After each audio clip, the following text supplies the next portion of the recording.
RMC में सफाई कामदार स्वैच्छिक निवृत्ति कौभांडનો मामलो आरोग्य अधिकारी डॉक्टर जयेश वाकाणीए मौन धारण कर लीधुं छे। ઝી 24 કલાકના કેમેરા સમક્ષ મૌન ધારણ કર્યું। ડોક્ટર જયેશ વાકાણીએ બંધ કેમેરા સામે દાવો કર્યો। ડિસેમ્બર 2025માં થયેલ ઠરાવ મુજબ જ સર્ટિફિકેટ અપાયા છે। 2022માં સિવિલ હોસ્પિટલના બોગસ સર્ટિફિકેટ રજૂ કરાયા હતા। અમારી કમિટી સર્ટિફિકેટના આધારે તપાસીને જ નિર્ણય કરવામાં આવે છે। मुख्य आरोग्य अधिकारी सामे गंभीर आरोप छतां पण मौन केम ए बाबते पण सवाल थई रह्या छे। तो केमेरा सामे केम बोलता नथी ते बाबते पण सवाल थई रह्यो छे।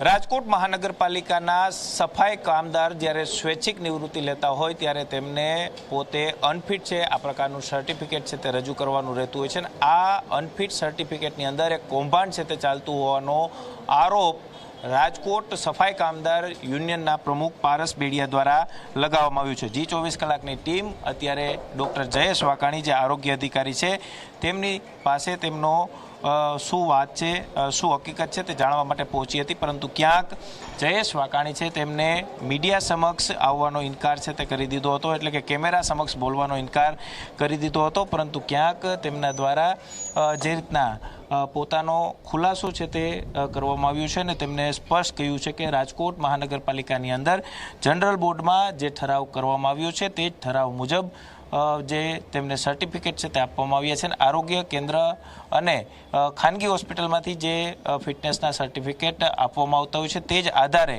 જે સફાઈ કામદારો છે તેમને જે તેમના રાજીનામા અંગેનો જે અભિપ્રાય આપવાનો રહેતો હોય છે તે કમિટી દ્વારા આપવામાં આવ્યો હોવાનો દાવો છે તે ડૉક્ટર જયેશ વાકાણી સાહેબ છે તેમના દ્વારા કરવામાં આવ્યો છે। સૌથી મહત્વની વાત એ છે કે જ્યારે ઝી 24 કલાક દ્વારા સાહેબનું મંતવ્ય જાણવાનો પ્રયાસ કરવામાં આવ્યો ત્યારે સાહેબે કેમેરા સમક્ષ આ બોલવાનો ઇનકાર છે તે કર્યો છે અને ક્યાંક સાહેબ છે તેમના દ્વારા જે દાવા કરવામાં આવ્યા છે તે દાવાને લઈ અને હવે રાજકોટ મહાનગરપાલિકા દ્વારા કઈ રીતના કાર્યવાહી કરવામાં આવે છે અથવા તો આ જે કૌભાંડના આરોપો લાગ્યા છે આ કૌભાંડના આરોપની અંદર તપાસના અંતે શું તથ્ય બહાર આવે છે તે જોવું સૌથી મહત્વનું રહેશે। પરંતુ હાલની જે સ્થિતિ છે તે મુજબ અત્યારે રાજકોટ મહાનગરપાલિકાના આરોગ્ય વિભાગ અને SWM વિભાગ છે તેમની સામે ગંભીર આરોપ છે તે લાગ્યા છે અને 127 જેટલા જે સફાઈ કામદારો છે તેમના રાજીનામા મંજૂર કરવામાં આવ્યા છે તેને લઈને પણ સવાલ છે તે અત્યારે